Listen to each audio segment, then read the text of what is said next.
Hello అందరికీ welcome to స్నేహాస్ world. అందరూ బాగున్నారు కదా? నేను కూడా బాగున్నానండి. ఈరోజు నేను ఇంట్లోనే restaurant style aloo masala curry చేయబోతున్నాను అనమాట. సో స్టార్ట్ చేసేద్దామా? ఎస్. సో ఫస్ట్లీ నేను ఒక చిన్న కడాయి పెట్టేసుకొని దాంట్లో మసాలాలని డ్రై రోస్ట్ చేసుకుంటున్నాను.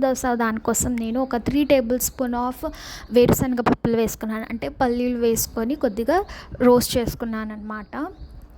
ఆ తర్వాత దాన్ని పక్కన పెట్టేసుకొని అదే కడాయిలో నేను ఒక 2 టేబుల్ స్పూన్ నువ్వులను వేసుకున్నాను. నువ్వులు కూడా కాస్త వేయించుకున్నాను. చిట్పట్ చిట్పట్ అనేంతవరకు అది కూడా పక్కన పెట్టేసి దాంట్లో హాఫ్ టేబుల్ స్పూన్ జీలకర్ర, హాఫ్ టేబుల్ స్పూన్ మెంతులు వేసి వేయించుకున్నాను. ఇప్పుడు మళ్ళీ అదే కడాయిలో నేను కొద్దిగా గసగసాలు వేసుకున్నాను. మీరు గసగసాలు బదులుగా దాంట్లో కాజు కూడా వేసుకోవచ్చు. కాకపోతే కాజు వేసుకుంటే ఏంటంటే తొందరగా కూర అనేది పాడైపోతుంది. సో అలాగే నేను ఎండు కొబ్బరిని కూడా పొడవుగా కట్ చేసుకున్నాను. అలాగే ఉల్లిపాయని కూడా కట్ చేసుకున్నాను. మీ దగ్గర ఒకవేళ పౌడర్ ఉంటే, ఎండు కొబ్బరి పౌడర్ ఉంటే అదైనా వేసుకొని రోస్ట్ చేసుకోవచ్చు. ఇప్పుడు అదే కడాయిలో నేను 1 టేబుల్ స్పూన్ ఆఫ్ ఆయిల్ వేసి అందులో నేను కట్ చేసుకున్న ఆనియన్స్ వేసుకున్నాను. ఆనియన్స్ మరీ గోల్డెన్ కలర్లో కాకుండా మీడియంలో ఇలా వేయించుకుని పక్కన పెట్టేసుకోవాలి. ఇప్పుడు ఒక బౌల్లో నేను కొద్దిగా చింతపండు వేసి వాటర్లో సోక్ చేసి పెట్టుకున్నాను. సో మిక్సీ జార్లో ముందుగా మనం రోస్ట్ చేసుకున్న పల్లీలు, అలాగే నువ్వులు, గసగసాలు, కొబ్బరి అవన్నీ వేసేసుకోవాలి.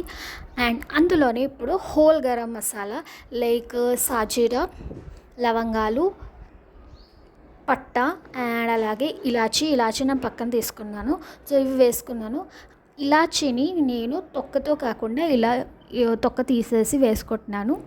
అండ్ మీరు ఈ ఇలాచీ తొక్కని లైక్ అందరికీ తెలిసిందే అనమాట, టీ పౌడర్లో వేసి పెట్టుకోవచ్చు అనమాట. సో ఈ రకంగా నేను కూడా అందులోనే వేసి పెడతాను.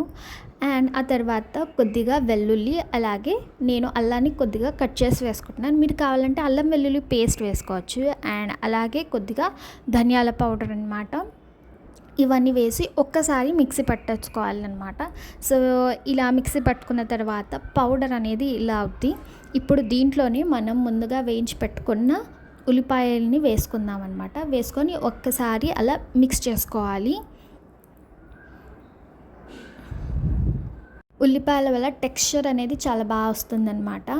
సో ఒక్కసారి మిక్స్ చేసేసుకుందాము. సో మిక్స్ చేసుకున్న తర్వాత ఇలా ఉంటుంది. దీంట్లోనే నేను పసుపు, అలాగే కారం టేస్ట్కి సరిపడా నేను ఇక్కడ 3 టేబుల్ స్పూన్ వేసుకున్నాను. అండ్ ఉప్పు మనకి తగినంత వేసుకొని ఒక్కసారి మిక్స్ చేసుకుందాము. సో ఇప్పుడు దీంట్లో నేను ముందుగా నానబెట్టుకున్న చింతపండు వాటర్ని పడేసి ఆ తర్వాత ఫ్రెష్ వాటర్ వేసి చింతపండు గుజ్జు రెడీ చేసుకోవాలన్నమాట. ఇప్పుడు ఇందులో మనం మసాలాలో ఇలా కొద్దిగా చింతపండు నీళ్ళు వేసుకుంటూ మనం మసాలాని గ్రైండ్ చేసుకోవాలన్నమాట. సో అప్పుడు ఈ రకంగా మన పేస్ట్ అనేది రెడీ అవుద్దన్నమాట. నేను వాటర్ మాత్రం వేయలేదు, నేను మొత్తం చింతపండు రసమే వేశాను.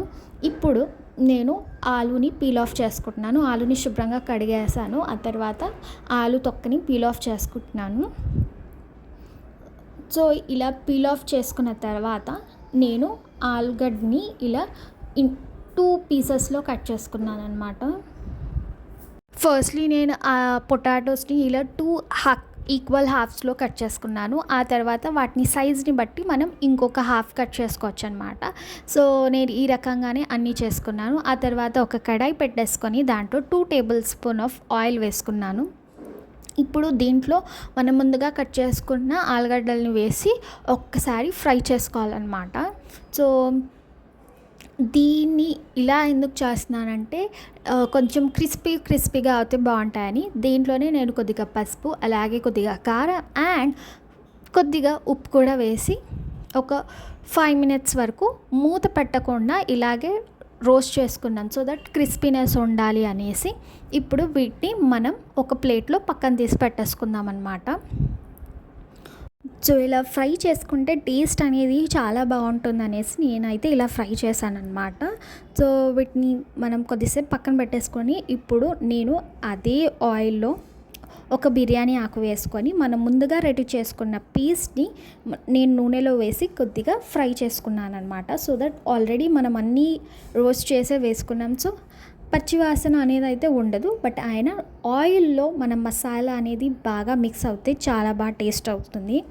సో ఇలా మిక్స్ చేసుకున్న దాంట్లో నేను మిక్సీ జార్లోనే ఉన్న మసాలాను కూడా ఇక్కడ కూడా నేను వాటర్ వేయలేదు. నేను చింతపండు రసాన్ని వేసి మిక్సీ జార్లో ఉన్న మసాలా ఎక్స్ట్రా ఏదైతే మిగిలిపోయిందో అది కూడా మిక్స్ చేసి వేసుకున్నాను. అండ్ వాటర్ అడ్జస్ట్మెంట్ కూడా నేను చింతపండు రసాన్ని వేసుకొని అడ్జస్ట్ చేసుకున్నాను అనమాట. మీరు ఒకవేళ మీకు పులుపు ఎక్కువ అనిపిస్తే కనుక ఇక్కడ కొద్దిగా వాటర్ అనేది యాడ్ చేసుకోవచ్చు. ఇలా కంప్లీట్గా ఒకసారి మిక్స్ చేసుకొని నేను మూత పెట్టి ఒక 5 minutes మగ్గించుకున్నాను. సో చూడొచ్చు మసాలా అనేది చాలా మంచిగా మగ్గిపోయింది. ఇప్పుడు దీంట్లో మనం ముందుగా సైడ్ చేసి పెట్టుకున్న ఆలూని ఇందులో యాడ్ చేసుకోవడమే అనమాట. సో ఆలుగడ్డలు ఆల్రెడీ మనం ఫ్రై చేసాం కాబట్టి అప్పుడు బాగా మగ్గిపోయాయి. ఇప్పుడు కొద్దిగా ఏదైనా ఉంటే కూడా మంచిగా ఆలుగడ్డలు అనేవి మగ్గిపోతాయి అన్నమాట. సో ఇప్పుడు ఒక 5 minutesకి మనం మూత పెట్టేసుకుందాము. ఎంత మంచి అరోమా వస్తుందో మీకు చూపించడానికి ఉండుంటే చూపించేసేదాన్ని అనమాట. సో ఆయిల్ అనేది బయటకు వచ్చేసింది. సో కర్రీ అయితే రెడీ అయిపోయింది. సో ఫైనల్ టచ్ మనం కొత్తిమీరని ఇలా కట్ చేసి వేసుకోవడమే అనమాట. నాకు ఇలా కొత్తిమీర కర్రీలో పైనుంచి వేయడం నాకు చాలా ఇష్టం అనమాట. సో అంతే, స్టవ్ ఆఫ్ చేసుకోవడమే. ఎంతో టేస్టీ ఆలు మసాలా కర్రీ రెడీ అనమాట. సో మా ఇల్లు అయితే ఈ ఆలు మసాలా కర్రీతో గుమగుమలాడిపోతుందన్నమాట. సో ఎంతో సింపుల్గా చేసుకోవచ్చు. మీరు కూడా ఇంట్లో తప్పకుండా ట్రై చేయండి. అండ్ ఈ ఆలు కర్రీ మీరు చపాతీ, పూరి అండ్ బగారా రైస్తో అయితే అదిరిపోతుంది. సో తప్పకుండా ట్రై చేసి నాకు కమెంట్ అయితే చేయండి. అండ్ మీకు కనుక ఈ వీడియో నచ్చినట్లయితే like, share and subscribe to my channel. Thanks for watching.